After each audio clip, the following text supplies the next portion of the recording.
अनेक जन्म संप्राप्तकम इंधन विदाहिने आत्मज्ञानाग्निदानेन तस्मै श्री गुरवे नमः। गहन आनंद चिंतन, पत्र संख्या 374, 2 जून 2002। प्रिय क, तुम्हारा 10 मई का लिखा पत्र यहाँ 15 मई को पहुंच गया था। मेरी शुभकामनाएं तुम्हारे साथ है। मनुष्य का भविष्य कब अंधकारमय होने लगा? मनुष्य ही तो देवता बनता है, ब्रह्म स्वरूप बन जाता है। यही क्या उसका भविष्य नहीं है?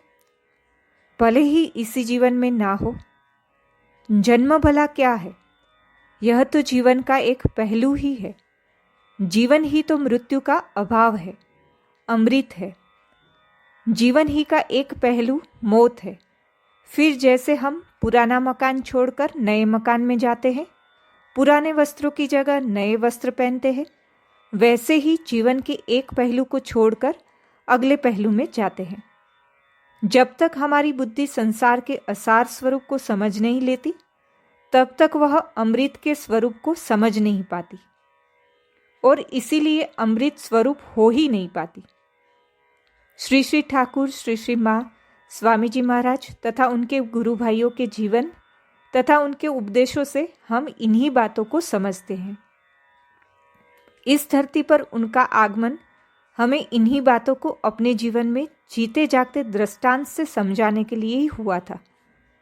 और अगर समझ पाते हो तो समझ लो कि अभी भी और भविष्य में भी हमारे चित्त स्वरूप में जो चित्त स्वरूपता है वह श्री रामकृष्ण ही है, श्री श्री माँ ही है, स्वामी जी ही है, उनके गुरु भाई ही है।